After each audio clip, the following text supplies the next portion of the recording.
हाँ, परमेश्वर का धन्यवाद हो कि परमेश्वर ने एक दिन और हमारे जीवन में इस प्रकार दिया कि हम सब मिलकर थोड़ा समय परमेश्वर के वचन के सामने बैठ सकें और परमेश्वर के वचन को सीख सकें।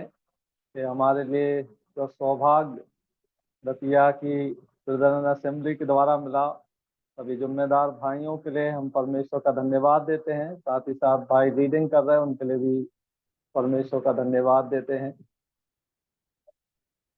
और प्रभु यीशु मसीह के नाम में जिस प्रकार भाई ने स्वागत किया, सच में हमारा नहीं, उस प्रभु का स्वागत हो जो हम सबको हमेशा ये सौभाग्य देते हैं कि हम उसके चरणों में आ सकें, परमेश्वर के नजदीक किसी भी समय अब्बा फादर पुकार सकें। ये सौभाग्य परमेश्वर के द्वारा हमें मिला है, हम उस परमेश्वर का धन्यवाद देते हैं। जैसे भाई ने अभी बताया है कि आज का जो विषय है, मन फिराओ क्योंकि परमेश्वर का राज निकट है। जब हम इस शब्द को, इस वचन को पढ़ते हैं, ये वचन हमारे साथ निकाल सकते हैं मत्ती रचित सुसमाचार उसका 4 अध्याय, मत्ती रचित सुसमाचार उसका 4 अध्याय, उसका 17 पद में हम इस प्रकार पढ़ सकते हैं। सीधे वचन से हम जाएंगे और उस वचन को जो भाई बहन हमारे बीच में हैं उसको अगर कोई भी भाई बहन जल्दी से निकाल सकते हैं तो निकाल के पढ़ के देंगे तो और अच्छी खुशी की बात है और अच्छा भी लगेगा। मत्ती रचित सुसमाचार उसका 4 अध्याय उसका 17 पद अभी आपके लिए हम पढ़ रहे हैं। उस समय से यीशु ने प्रचार करना और यह कहना आरंभ किया, मन फिराओ क्योंकि स्वर्ग का राज निकट आया है। तो यहाँ पर जब हम इस वचन को पढ़ते हैं, ये 4 अध्याय में यीशु मसीह की सेवा का आरंभ को देखते हैं। और जब प्रभु यीशु मसीह सेवा का आरंभ किए, सबसे पहले प्रभु यीशु मसीह के संदेश को हम जो देखते हैं वो ये है, यीशु मसीह स्वयं कहने लगे, मन फिराओ क्योंकि परमेश्वर का राज निकट है। तो मन फिराना इतना आवश्यक क्यों है? क्योंकि जब हम देखते हैं कि मन से ही हमारे जो कुछ हम काम करते हैं, जो कुछ हम करते हैं, जब हम मन से करते हैं उसको परमेश्वर को भाता है। और वो मन को देखने वाला एक परमेश्वर है जो हमारे मनों को देखता है, हमारे मनों के बारे में जानता है, हमारे जीवन के विषय में भी जानता है। तो उस मन में कई चीजें ऐसी हैं जो परमेश्वर के योग्य नहीं है।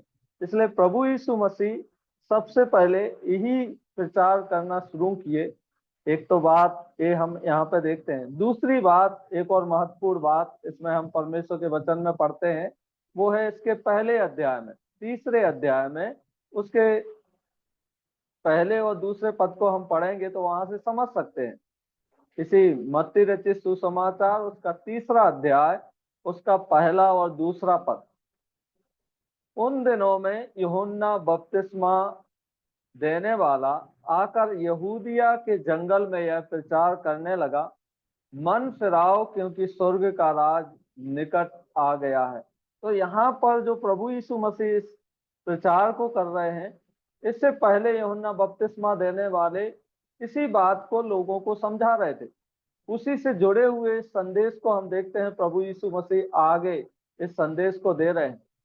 तो यूहन्ना रचित सुसमाचार, जब इस यूहन्ना जो बपतिस्मा दाता है उसके इस सुसमाचार को हम देखते हैं, वो उनका प्रचार यही था, मन फिराओ। तो बहुत सारे लोग यूहन्ना बपतिस्मा दाता के पास आने लगे और वो उनको इसी बात को बोल रहे हैं कि हमारे जो मन है वो उस परमेश्वर की ओर लगाओ, इस दुनिया की चीजों पर नहीं, दुनियादारी पर नहीं, परंतु उनसे छोड़ के उस परमेश्वर की ओर उस मन को लगाने के लिए यूहन्ना बपतिस्मा देने वाले वो उस मन फिराव का बपतिस्मा भी देते हुए हम पाते हैं।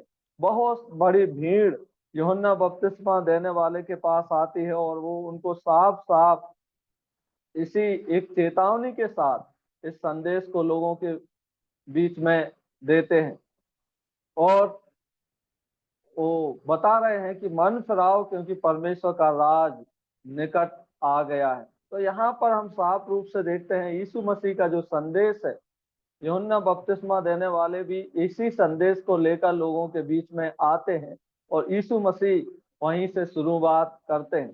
तो परमेश्वर जो मनों का देखने वाला है, वो हमारे मन को जांचने वाला परमेश्वर है। इसलिए जब हम परमेश्वर के नजदीक आते हैं, हमें अपने मन को देखना है, हमारा मन कहाँ लगा है, हम किसकी ओर मन लगाए हैं। हम हमारा मन परमेश्वर की ओर लगा हुआ है या इस दुनिया की चीजों में लगा हुआ है। जब हम परमेश्वर की ओर देखते हैं, हमें अपने मन को भी परमेश्वर की ओर लगाना है। यीशु मसीह जब इस दुनिया में थे, यीशु मसीह के इसी मन के संबंध में जब हम पहाड़ी उपदेश में बहुत सारे वचनों को पढ़ सकते हैं। प्रभु यीशु मसीह स्वयं बोल रहे हैं, जहां तुम्हारा धन होगा वहां तुम्हारा मन होगा। हम अगर इस संसार की चीजों पर मन लगाएंगे, संसार में सब कुछ इकट्ठा करेंगे, तो हमारा मन इस दुनिया में लगा रहेगा। अगर हमारा धन और मन परमेश्वर की ओर लगा है, परमेश्वर के पास है, तो हमारा मन उस परमेश्वर की ओर लगा रहेगा। तो इस मन को फिराने की आवश्यकता को यहाँ पर प्रभु यीशु मसीह बता रहे हैं। और जब इस बात को बता रहे हैं प्रभु यीशु मसीह, यहाँ तक केवल इतना ही नहीं कहे कि मन फिराओ क्योंकि परमेश्वर का राज निकट है। इसके बारे में बहुत सारी चेतावनियों को भी परमेश्वर के वचन में हम देखते हैं। जब लूका रचित सुसमाचार में आते हैं, लूका रचित सुसमाचार उसका 13 अध्याय, लूका रचित सुसमाचार उसका 13 अध्याय उसका 1 से 5 पद। उस समय कुछ लोग आ पहुंचे और यीशु ने उन गलीलियों की चर्चा करने लगे जिनका लहू पिलातुस ने उन्हीं के बलिदानों के साथ मिलाया था। यह सुनकर यीशु ने उनको उत्तर में यह कहा, क्या तुम समझते हो कि ये गलीली बाकी गलीलियों से पापी थे कि उन पर ऐसी विपत्ति पड़ी? मैं तुमसे कहता हूँ कि नहीं, परंतु यदि तुम मन ना फिराओगे तो तुम सब भी इसी रीति से नाश होंगे। या क्या तुम समझते हो कि वे 18 जन जिन पर सीलोह का गुम्मट गिरा और वे दबकर मर गए, यरूशलेम के और सब रहने वालों से अधिक अपराधी थे? मैं तुमसे कहता हूँ कि नहीं, परंतु यदि तुम मन ना फिराओगे तो तुम भी सब इसी रीति से नाश होगे। हाँ, यहाँ पर बहुत बड़ी चेतावनी प्रभु यीशु मसीह वहां पर दे रहे हैं। प्रभु यीशु मसीह बोल रहे हैं कि यहाँ पर लोग सोचते हैं, लोग मानते हैं कि अगर किसी के जीवन में कुछ बुरा हुआ है या कुछ विपत्ति आई है, तो वो सोचते हैं उन्होंने या तो कुछ अपराध किया होगा या उन्होंने कुछ पाप किया होगा, इस कारण से उनके जीवन में विपत्ति आई है। लेकिन प्रभु यीशु मसीह इन 2 घटनाओं के द्वारा, गलीलियों के द्वारा और 18 लोग जिन पर एक गुम्मद गिरा और वो गिर के मर गए, उनको इस बात को प्रभु यीशु मसीह इतना उसके द्वारा समझा रहे हैं कि अगर मन नहीं फिराओगे तुम भी इसी के समान नष्ट हो जाओगे। तो एक बहुत बड़ी चेतावनी प्रभु यीशु मसीह यहाँ पर दे रहे हैं, मन फिराव की आवश्यकता को यहाँ पे बता रहे हैं। तो ये हम जब इस मन फिराव के विषय में सोचते हैं तो हमें उस बात को गंभीरता से लेना है। क्यों परमेश्वर इस बात को, प्रभु यीशु मसीह इस बात को बोल रहे हैं कि मन फिराओ। हमारे जीवन में, हमारे मन में हम किसकी ओर उस मन में उन आवश्यकताओं को रखे हुए हैं, किसकी ओर उस मन को लगाए हुए हैं, क्या हमारे मन में है? क्या उस परमेश्वर उस मन के द्वारा जो हम जीवन बिता रहे हैं, परमेश्वर प्रसन्न हो रहा है? जब यूहन्ना बपतिस्मा देने वाले इस बात को बोलते हैं, बहुत सारे लोग, एक बड़ी भीड़ अपने मन को फिराते हुए यूहन्ना बपतिस्मा दाता के द्वारा मन फिराव का बपतिस्मा लेते हुए हम पाते हैं। तो यहाँ पर भी इसी प्रकार देखते हैं, प्रभु यीशु मसीह बोल रहे हैं मन फिराओ। अगर मन नहीं फिराओगे तो तुम नष्ट हो जाओगे। अगर हमारा मन इस दुनिया में लगा रहेगा, केवल इस दुनिया के लिए हम जीवन बिताएंगे, तो एक दिन नष्ट हो जाएंगे। इसलिए हमारे मन को उस प्रभु की ओर लगाना है और उस मन में प्रभु को जगह देना है। हम गीत गाते हैं, मन मंदिर में बसने वाला यीशु तू है निराला। उस प्रभु को, जो मन में वास करने वाला प्रभु है, वो चाहता है हम मन को उस प्रभु के लिए खोलें, हम मन को उस प्रभु की ओर लगाएं। अपने ध्यान को उस प्रभु की ओर लगाएं, अपने मन को प्रभु के लिए खोलें, और उन जो कमी है, जो प्रभु के नजदीक आने के लिए जो रुकावट है, उन रुकावटों को प्रभु के सामने माने, उन पापों को प्रभु के सामने माने, और अपने मन को प्रभु के हाथों में समर्पित करें, अपने जीवन को प्रभु के हाथों में समर्पित करें, और वो मन प्रभु के लिए खोलकर उस दिल के दरवाजे में जो प्रभु खटखटा रहा है उसकी आवाज को सुनकर अपने दरवाजे को खोलकर प्रभु को आने के लिए दरवाजे को खोलें। तो यहाँ पर प्रभु यीशु मसीह उसी संदेश को दे रहे हैं, मन फिराओ। अगर मन नहीं फिराओगे तो तुम सब भी इसी रीति से नष्ट हो जाओगे। तो एक बड़ी कड़ी चेतावनी प्रभु यीशु मसीह यहाँ पर लोगों को दे रहे हैं। बहुत सारे लोग सोचते होंगे, अरे हाँ, हमने तो प्रभु के लिए ये करते हैं वो करते हैं। जैसे फरीसी लोग, अगर हम 18 अध्याय में लूका रचित सुसमाचार में पढ़ें, फरीसी जब मंदिर में जाता है प्रभु के सामने बोल रहे हैं, मैं सप्ताह में 2 बार उपवास करता हूँ, मैं दूसरे के समान नहीं हूँ। वो चुंगी लेने वाले की ओर उंगली उठाता है और कहता है, मैं इसके समान नहीं हूँ, मैं तो उपवास करता हूँ, अपनी कमाई का 10वां अंश देता हूँ, सब कुछ करता हूँ। उन सब से बढ़कर प्रभु, हमारी चीजों से बढ़कर प्रभु हम में ज्यादा चाहत रखते हैं। हम कैसे उस प्रभु के लिए अपने जीवन को प्रभु के सामने अर्पित किए हैं, उस मन को क्या हमने प्रभु के लिए खोला है, इस मन को क्या हमने प्रभु के लिए दिया है, इस बात को सोचने के लिए इस शाम के समय परमेश्वर हम सबकी सहायता करे।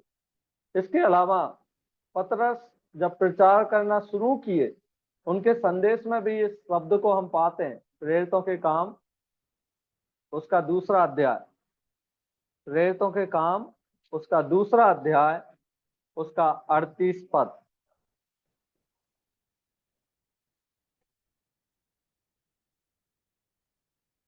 प्रेरितों पतरस के ने काम, उनसे कहा, मन फिराओ और तुम में से हर एक अपने अपने पापों की क्षमा के लिए यीशु मसीह के नाम से बपतिस्मा लो, तो तुम पवित्र आत्मा का दान पाओगे। हाँ, यहाँ पर पतरस जब इसके पहले वचन से पढ़ते हैं, हम और भी साफ रूप से समझ सकते हैं क्या संदेश सुना रहे हैं। तब सुनने वालों के हृदय छिद गए और वे पतरस और शेष प्रेरितों से पूछने लगे, हे भाइयों, हम क्या करें? पतरस ने उनसे कहा, मन फिराओ और तुम में से हर एक अपने अपने पापों की क्षमा के लिए यीशु मसीह के नाम से बपतिस्मा ले, तब तुम पवित्र आत्मा का दान पाओगे। तो यहाँ पर पतरस जो शुरुआती प्रकाशन है उसके अनुसार यहाँ पर बोल रहे हैं, मन फिराओ, प्रभु यीशु मसीह पे विश्वास करो, अपने अपने पापों को मानो, प्रभु को अपने हृदय में जगह दो और उसकी आज्ञा का पालन करो जो बपतिस्मा के द्वारा है। और जब हम इस बात को प्रभु के सामने स्वीकार करते हैं, पवित्र आत्मा परमेश्वर हमारे हृदय में भेजते हैं। वो पवित्र आत्मा एक सहायक के रूप में हमारी मदद करते हैं। तो यहाँ पर हम जब देखते हैं, पतरस भी इसी बात को शुरुआत में कहते हैं, मन फिराओ और अपने अपने पापों का अंगीकार करते हुए प्रभु के नजदीक आओ। तो परमेश्वर का निमंत्रण है। अलग अलग जगह में पुराने नियम में भी हम देखते हैं, मत्ती रचित सुसमाचार 11 अध्याय उसके 28 पद को जब हम पढ़ते हैं, वहां पर लिखा, हे सब परिश्रम करने वाले बोझ से दबे हुए लोगों, मेरे पास आओ, मैं तुम्हें विश्राम दूंगा। और यशायाह उसके 1 के 18 में पढ़ते हैं, तुम्हारे पाप 4 आगमनी रंग के हों। 4 उस वचन को हम पढ़ सकते हैं, यशायाह उसका 1 अध्याय उसका 18 पद।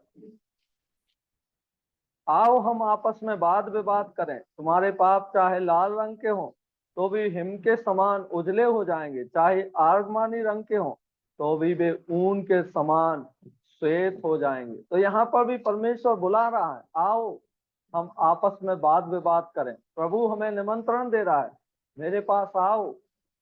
जब हम आपस में बात करेंगे, परमेश्वर हमारे उन कमी को जब हम प्रभु के सामने स्वीकार करेंगे, प्रभु के सामने जब आएंगे, हम अपनी अवस्था को जानेंगे और हम जब अंगीकार करेंगे, प्रभु उन पापों को दूर करेंगे और प्रभु हमें अपने संतान के रूप में स्वीकार करेंगे। वो हमारे मन में हमें विश्राम देंगे, चैन देंगे, तसल्ली देंगे। तो यहाँ पर बार बार इस प्रचार को हम जब देख रहे हैं, यीशु मसीह स्वयं इस प्रचार को कर रहे हैं, मन फिराओ। यूहन्ना बपतिस्मा देने वाले वो भी इसी प्रचार को कर रहे हैं, मन फिराओ। और पतरस भी इसी बात को कलीसिया को बोल रहे हैं, मन फिराओ। उसके अलावा हमने एक चेतावनी भी देखी, यीशु मसीह बोल रहे हैं कि मन फिराओ, नहीं तो क्या हो जाओगे, तुम सब भी नष्ट हो जाओगे। इसलिए जो वचन सुनने वाले हैं, उस मन की, जो मन के बारे में परमेश्वर बोल रहे हैं, उस मन में उस प्रभु को हम जगह दें, उसकी आवाज को सुने, उसकी पुकार को सुने। प्रभु हमारे मन में आना चाहता है, हमारे मन में, हमारे हृदय में वास करना चाहता है। क्या आपने अभी तक प्रभु के लिए अपना मन खोला है, अपना दिल खोला है, प्रभु को अपने हृदय में जगह दिया है? प्रभु हमारे दरवाजे में खटखटा रहा है, हमारे हृदय के दरवाजे में आकर खटखटा रहा है। खोलो तुम दरवाजा, मैं हूं आना चाहता। उस गीत को आपने सुना होगा। प्रभु यीशु मसीह हमारे दरवाजे के सामने खड़ा हुआ है। क्या हमने अपने दिल के दरवाजे को, अपने मन को उस प्रभु के लिए खोला है? अगर नहीं खोला है, अभी समय है। ये समय, ये अवसर परमेश्वर ने हमें दिया है कि हम उस मन को प्रभु की ओर लगाएं। एक जगह और इसी प्रकार पढ़ते हैं, प्रेरितों के काम उसका 17 अध्याय, उसका 30 पद। यहाँ पौलुस के प्रचार में जब हम देखते हैं, इसी संदेश को हम पाते हैं। प्रेरितों के काम 17 अध्याय, उसका 30 पद।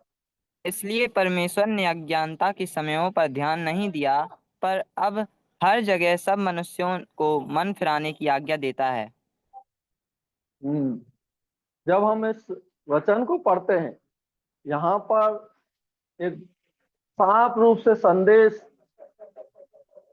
जब हम देखते हैं पौलुस दे रहे हैं। अथेन नगर में जब वो गए, वहां पर उन्होंने देखा लोग उस सच्चे परमेश्वर की ओर मन लगाने की जगह दुनिया की चीजों में और इस सृष्टि की चीजों में वो मन लगाए हुए हैं। उनके सामने यहाँ पर परमेश्वर के दास पौलुस एक संदेश दे रहे हैं। अगर हम 29 पद से पढ़ें तो वो उस बात को उनको समझा रहे हैं। अतः परमेश्वर का वंश होकर हमें यह समझना उचित नहीं कि ईश्वरत्व सोने या रूपे या पत्थर के समान है, जो मनुष्य की कारीगरी और कल्पना से गढ़े गए हों। इसलिए परमेश्वर ने अज्ञानता के समय पर ध्यान नहीं दिया, पर अब हर जगह सब मनुष्यों को मन फिराने की आज्ञा देता है, क्योंकि उसने एक दिन ठहराया है जिसमें वह उस मनुष्य के द्वारा धर्म से जगत का न्याय करेगा, जिसे उसने ठहराया है, और उसे मरे हुओं में से जिलाकर यह बात सब पर प्रमाणित कर दी। तो जो इस भाग में हम पढ़ते हैं 29 पद से 31 पद तक, यहाँ पर परमेश्वर के दास पौलुस का यही संदेश है अथेंस के लोगों के लिए। वो लोग जो इस दुनिया में एक ऐसी वेदी बनाए हुए थे अनजाने ईश्वर के लिए, वहां से उस संदेश को वो शुरुआत करते हैं और वहां पर एक बहुत अच्छा संदेश उनके सामने बताते हैं कि शुरुआत में परमेश्वर ने अज्ञानता के समय में, जो हम जानते नहीं थे, उस समय परमेश्वर ने इन सब चीजों की आनाकानी की, नजरअंदाज किया, ध्यान नहीं दिया। लेकिन आज परमेश्वर सबको मन फिराव का अवसर देता है। परमेश्वर चाहता है कि सब लोग मन फिराएं और उस प्रभु यीशु मसीह पर विश्वास करें, उसके नजदीक आए, अपनी अवस्था को पहचानें, अपने मन को उस प्रभु की ओर लगाएं, इस संसार की चीजों की ओर नहीं, संसार की तत्कालिक चीजों की ओर नहीं, परंतु उस परमेश्वर की ओर मन लगाएं। आज परमेश्वर इसी संदेश को हमें शाम के समय याद दिला रहे हैं और हमें बता रहे हैं क्या हम कहाँ पर अपने मन को लगाए हुए हैं, कहाँ के लिए हम सोच रहे हैं। केवल हम इस दुनिया के बारे में सोच रहे हैं, इसी दुनिया तक सोच रहे हैं, हमारे जीवन में कोई आशा नहीं है, तो हम क्या हैं? कुरिन्थियों की पत्री 15 अध्याय में आप पढ़ेंगे, वहां पर लिखा हम अभागे हैं। हमारे जीवन में कुछ, भाग्य में कुछ नहीं है, अभागा उसी को बोलते। परमेश्वर ने हमारे लिए बहुत कुछ करके रखा है, बहुत बड़ा प्रबंध किया है, बहुत बड़ी योजना सृष्टि के पहले से बनाई है कि हम सब क्या हो जाएं, उस परमेश्वर के नजदीक जाने के योग्य हो जाएं। हम सब उस परमेश्वर के सामने जा सकें, उसको पुकार सकें, अब्बा फादर पुकार सकें। परमेश्वर ने ये ऐसा अच्छा प्रबंध हमारे लिए किया है। हमारे लिए ये सब कुछ परमेश्वर ने पहले से तैयार कर दिया। प्रभु यीशु मसीह के द्वारा हमें ये सौभाग्य दिया है, और यही संदेश प्रभु यीशु मसीह बार बार इस संदेश को दे रहे हैं।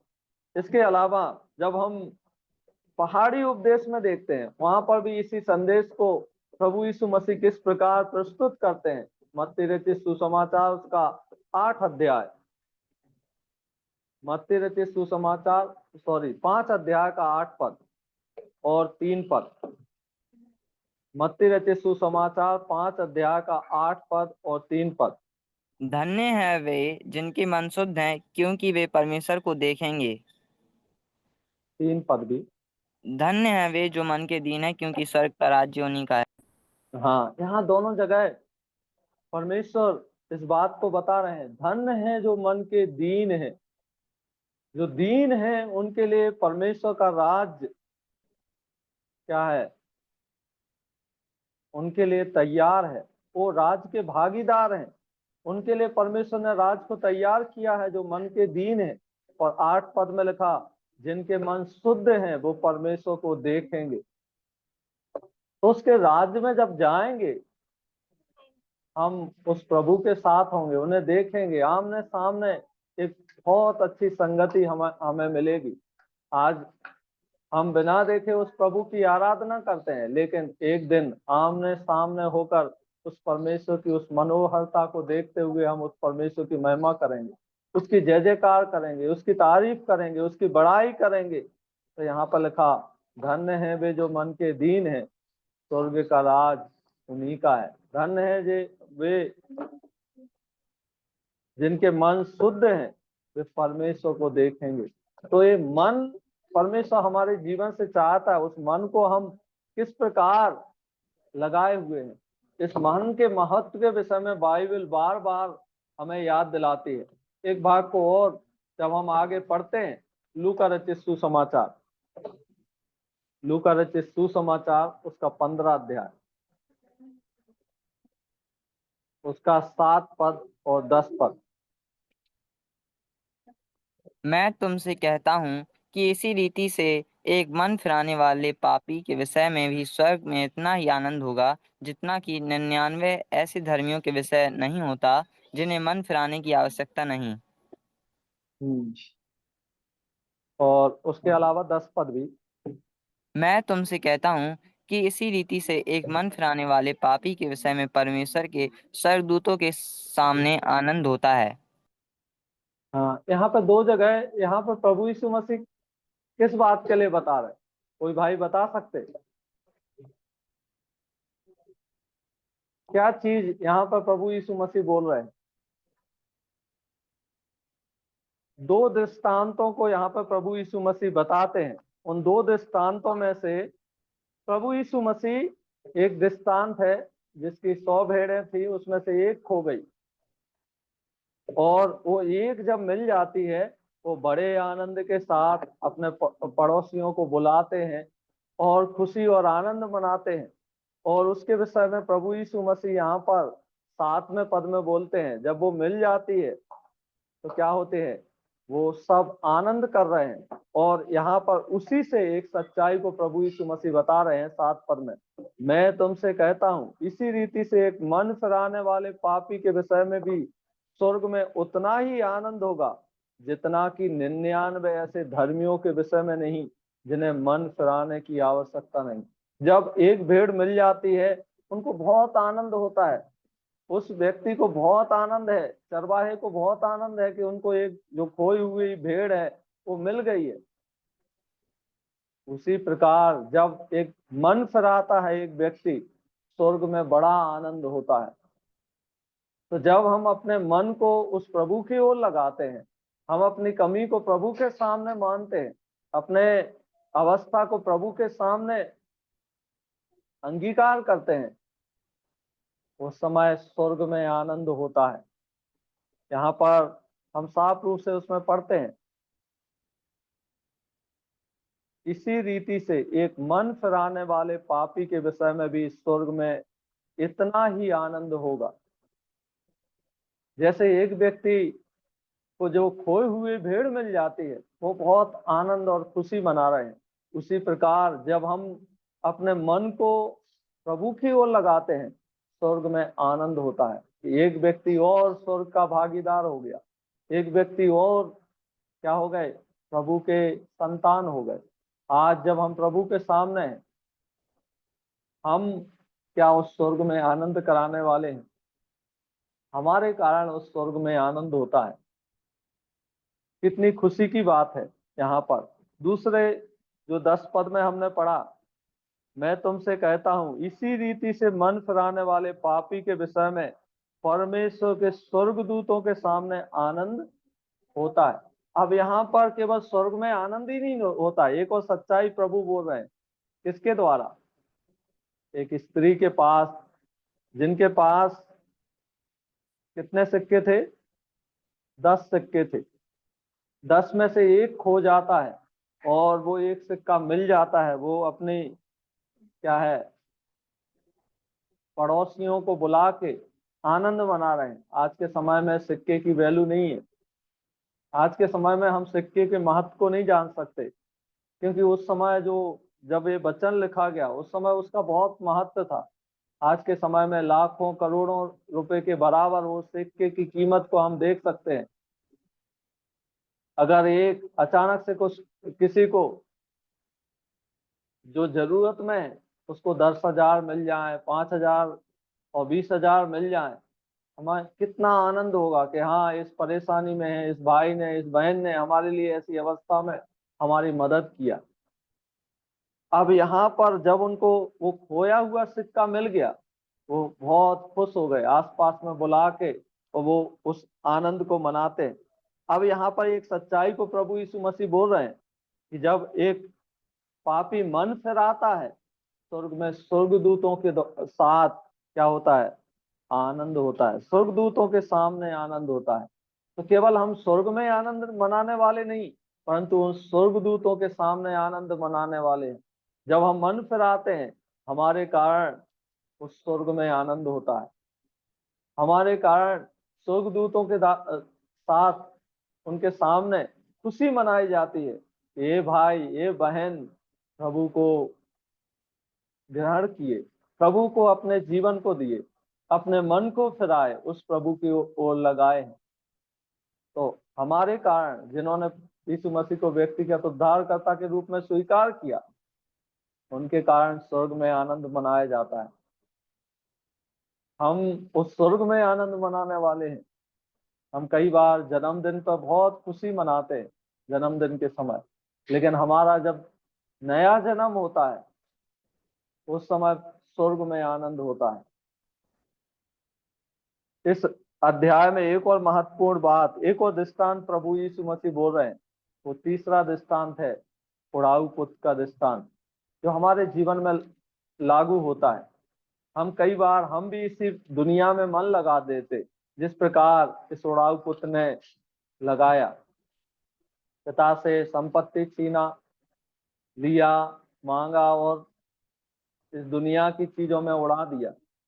वो इस अवस्था में आ गया, उसके लिए खाने के लाले पड़ गए, उनके पास कुछ नहीं है। एक ऐसी अवस्था में जो सुअर खाते हैं, उन्हीं का खाना खाने के लिए वो मजबूर है।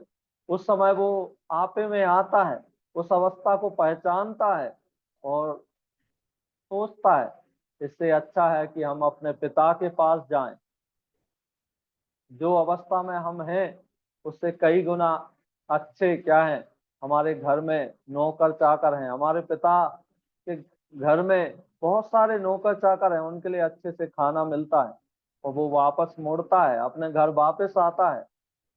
पिता पहले से उनका इंतजार कर रहे हैं कि कब ये वापस आएगा।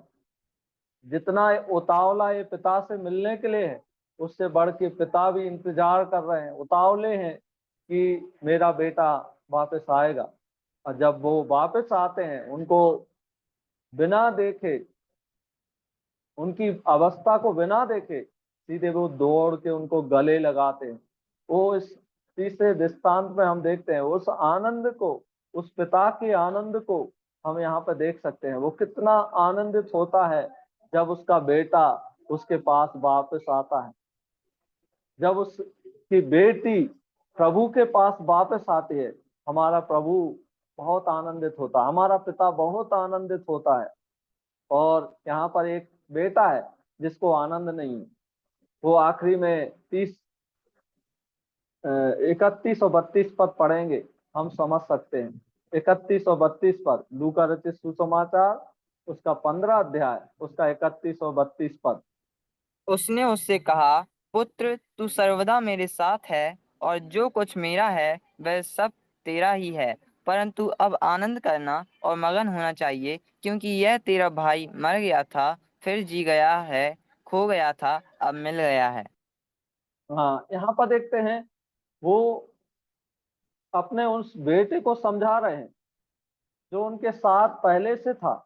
वो दुखी हो रहा है, वो आनंदित नहीं है। उनको, बेटे को वो बोल रहे हैं तुझे तो खुश होना चाहिए था, है जो तेरा भाई क्या हो गया, बिछड़ गया था, खो गया था, वो वापस आ गया है। मगन होना चाहिए था 32 पद में, परंतु अब आनंद करना और मगन होना चाहिए, क्योंकि यह तेरा भाई मर गया था, फिर जी गया है, खो गया था, अब मिल गया है। तो यहाँ पर वो एक बहुत बड़ी खुशी को हम यहाँ पर देखते हैं, जो पिता की खुशी है जब एक उसका बेटा गलत रास्ता छोड़कर सही रास्ते पे आता है, अपने मन को फिराता है। वो पिता बहुत आनंदित हो जाता है। उसी आनंद को यहाँ पर हम अलग अलग भाग में 7 पद में हमने देखा। उस एक जानवर के लिए, भेड़ के लिए लोग आनंद मनाते हैं। फिर दूसरा देखा, पैसे के लिए लोग आनंद मनाते हैं। लेकिन उन सबसे बढ़कर हमारा पिता किसमें आनंदित होता है? जब एक व्यक्ति मन फिराता है, अपनी कमी को प्रभु के सामने रखता है, अपने पापों को प्रभु के सामने अंगीकार करता है, हमारा पिता खुश हो जाता है, आनंद मनाता है, स्वर्ग में आनंद हो जाता है, स्वर्गदूतों के सामने खुशी हो जाती है, और पिता हमारे कारण आनंदित और मगन हो जाता है। क्या आज आपके कारण पिता आनंदित है? क्या जो पिता हमारे लिए इंतजार कर रहा है, आपने उसको अपना पिता स्वीकार किया है, उसके सामने अपने मन को लगाया है? क्या आप मुड़ के उस प्रभु की ओर गए हैं? हम भटक गए थे, प्रभु ने हमारी अवस्था को देखा, वो ढूंढते हुए स्वर्ग की महिमा को छोड़कर इस पृथ्वी पर आया। हम उसके पास नहीं जा सकते थे, लेकिन वो हमारे पास आया।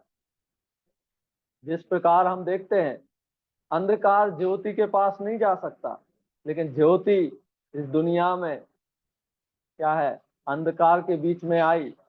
उसी प्रकार प्रभु हमारे बीच में आया। हम खोए हुए थे, भटके हुए थे, प्रभु हमारे लिए रास्ता दिखाने आया। प्रभु ने वही संदेश दिया, मन फिराओ, क्योंकि स्वर्ग का राज निकट है। आज हम अपनी अवस्था को पहचाने, जाने, उस प्रभु की ओर मन लगाएं।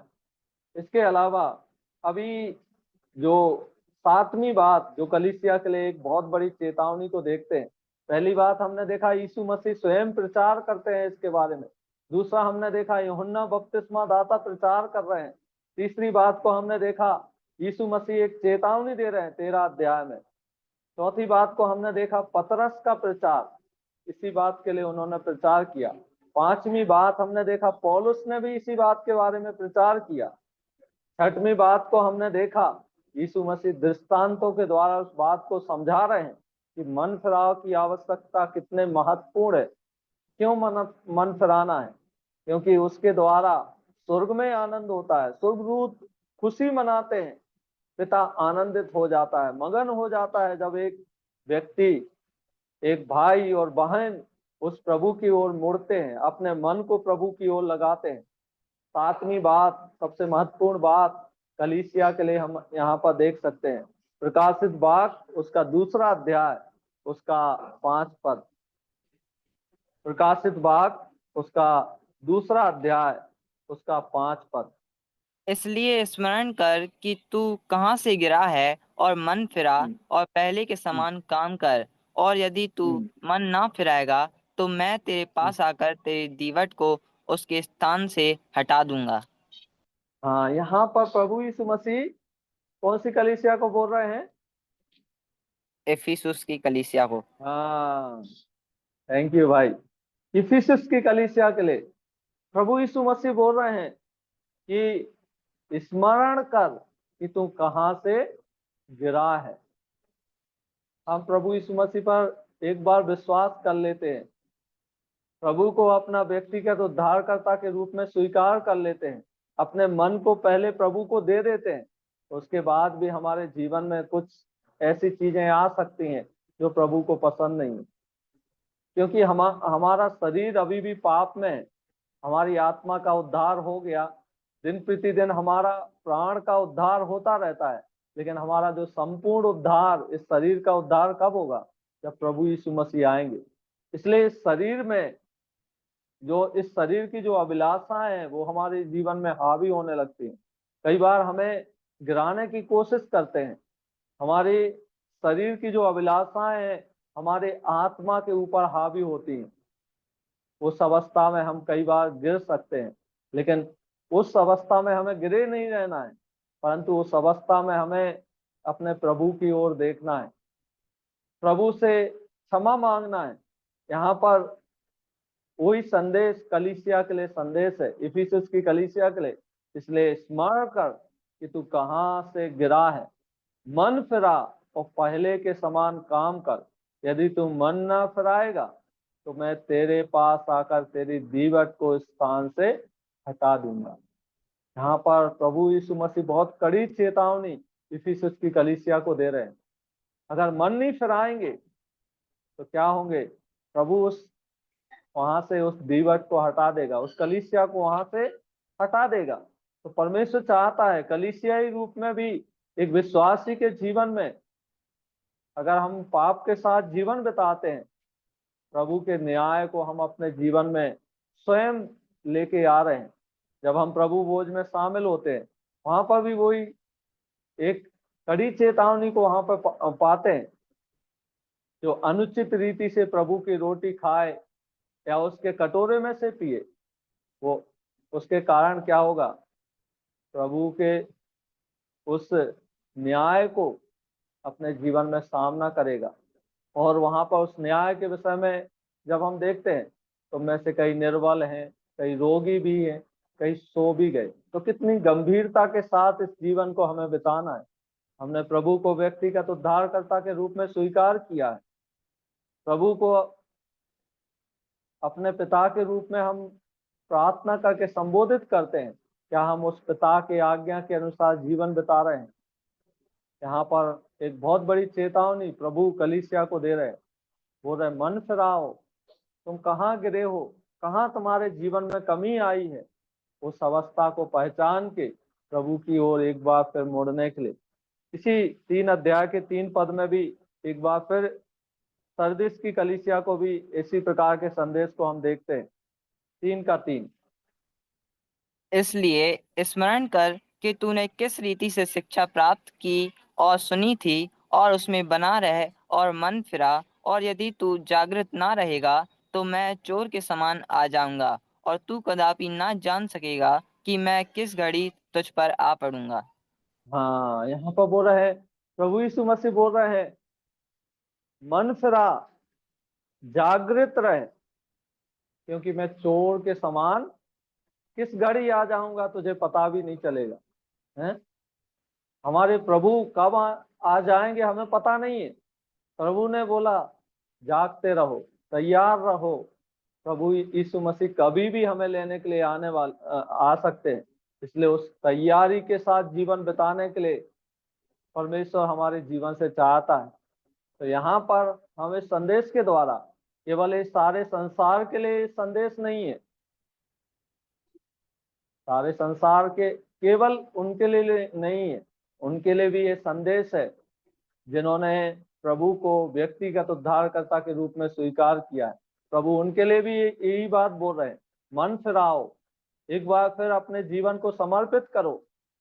हम किस प्रकार जीवन को बिता रहे हैं, हमारा जीवन उस प्रभु को भा रहा है, प्रसन्न कराने वाला है कि नहीं है, उस बात को हमें सोचना है, देखना है, जांचना है और प्रभु के अनुसार अपने जीवन को बिताना है। तो परमेश्वर हमें सहायता करे, इस मन को हम उस प्रभु की ओर लगाएं। पुराने नियम से कुछ वचनों को हम इस संबंध में पढ़ेंगे। यशायाह उसका 55 अध्याय, यशायाह उसका 55 अध्याय, उसका 6 और 7 पद। यशायाह 55 अध्याय, उसका 6 और 7 पद। जब तक यहोवा मिल सकता है तब तक उसकी खोज में रहो, जब तक वह निकट है तब तक उसे पुकारो। दुष्ट अपनी चाल चलन और अनर्थकारी और अपने सोच विचार छोड़कर यहोवा ही की ओर फिरे, वह उस पर दया करेगा। वह हमारे परमेश्वर की ओर फिरे और वह पूरी रीति से उसको क्षमा करेगा। हाँ, तो पुराने नियम में भी यही संदेश है, जब तक वो प्रभु आपके नजदीक है उसको पुकारो, उसके निकट रहो और अपनी चाल चलन को देखते हुए, जांचते हुए उस प्रभु के नजदीक लेके आओ, क्योंकि प्रभु दया करने वाला प्रभु है। और जब हम उस प्रभु की ओर फिरेंगे, उस दया को, उस क्षमा को हम अपने जीवन में पाएंगे। तो परमेश्वर हमें क्षमा करने के लिए तैयार है, प्रभु हमारे जीवन में दया करने के लिए चाह रहा है, लेकिन पहले शर्त क्या है, हम उसके नजदीक जाएं, उसके निकट जाएं, अपनी अवस्था को प्रभु के सामने रखें। वो हमें संभालने के लिए, वो हमें छुटकारा देने के लिए, हमें बलवंत करने के लिए प्रभु काबिल है। तो यहाँ पर पुराने नियम में इसी प्रकार के संदेश को, एक पश्चाताप के हृदय को प्रभु हमारे जीवन से चाहता है। एक और संदेश, एक और वचन हम पढ़ेंगे, नीति वचन उसका 4 अध्याय, उसके 32 पद। नीति वचन 4 का 32। 4 अध्याय में 32 नहीं है, 23 27। पद, 23, सॉरी, 23, 4 का 23।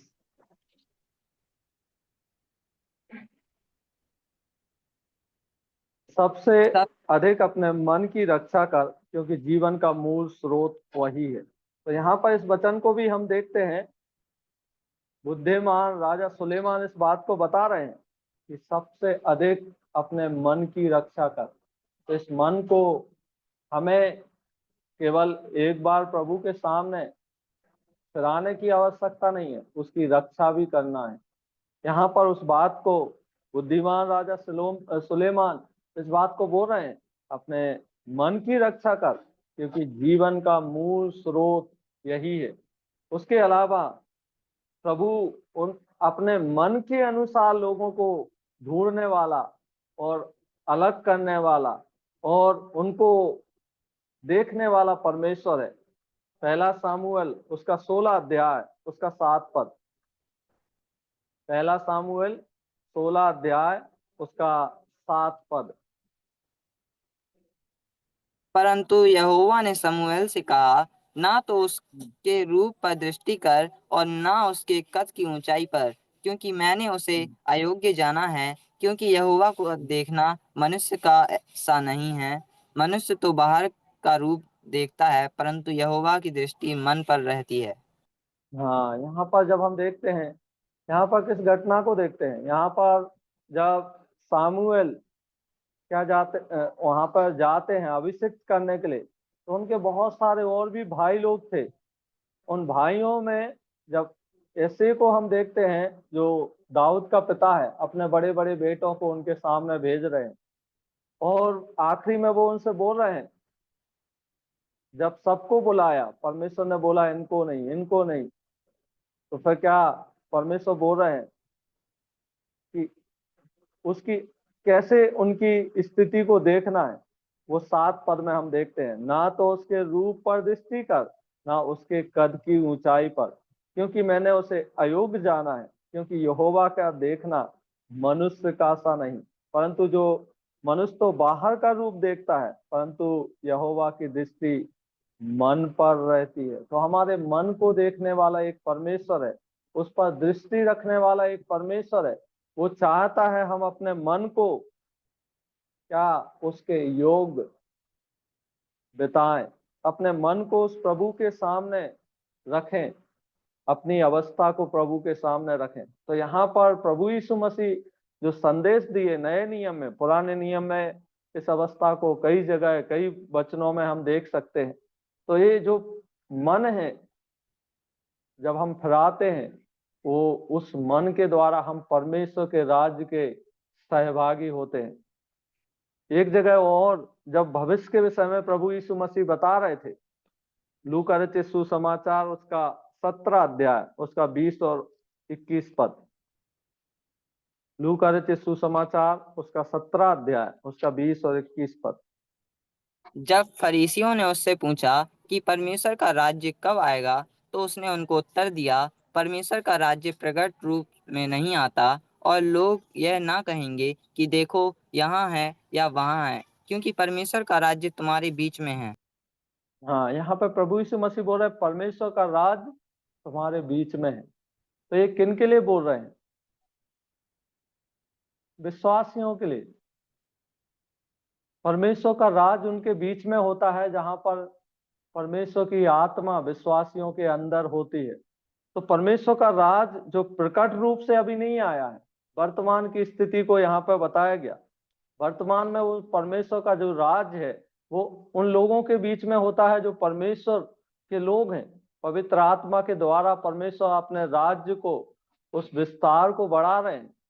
लेकिन एक दिन परमेश्वर अपने राज्य को इस दुनिया में फैलाएंगे। एक दिन परमेश्वर स्वयं, प्रभु यीशु मसीह स्वयं इस दुनिया में राज्य करेंगे। तो वो परमेश्वर का राज भविष्य के लिए क्या है? भविष्य के लिए जब हम पढ़ते हैं उसमें प्रकाशित वाक्य में उसका 11 अध्याय में उसका 15 पद। प्रकाशित वाक्य 11 अध्याय उसका 15 पद। जब तब 7वें स्वर्गदूत ने तुरही फूंकी, तो स्वर्ग में इस विषय के बड़े बड़े शब्द होने लगे, जगत का राज्य हमारे प्रभु और उसके मसीह का हो गया है, और वह युगानुग राज्य करेगा।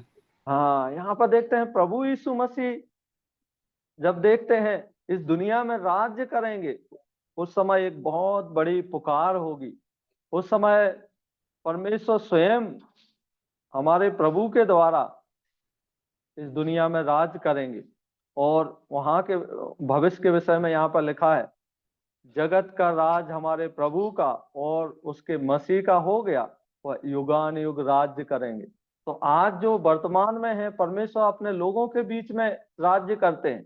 जो विश्वासी लोग हैं, जिन्होंने मन को फिराया है, अपने जीवन को प्रभु के सामने अर्पण किया है, परमेश्वर उनके बीच में राज्य करते हैं। तो वो राज्य उनके ही बीच में करते हैं जिन्होंने मन को फिराया है। इसलिए प्रभु यीशु मसीह बोल रहे हैं, मन फिराओ क्योंकि परमेश्वर का राज्य निकट है। और वो राज्य यहाँ पर देखते हैं वो प्रकट रूप से अभी नहीं आया, प्रकट रूप से भविष्य में आएगा। लेकिन वर्तमान में परमेश्वर अपने लोगों के बीच में राज्य करते हैं। इसके अलावा 22 अध्याय के 12 पद में भी हम पढ़ सकते हैं। प्रकाशित वाक्य 22 अध्याय उसका 12 पद। देख, मैं शीघ्र आने वाला हूँ, और हर एक के काम के अनुसार बदला लेने के लिए प्रति प्रतिफल मेरे पास है। मैं अल्फा और ओमेगा, पहला और अंतिम और आदि और अंत हूँ। यहाँ पर देखते हैं आखिरी में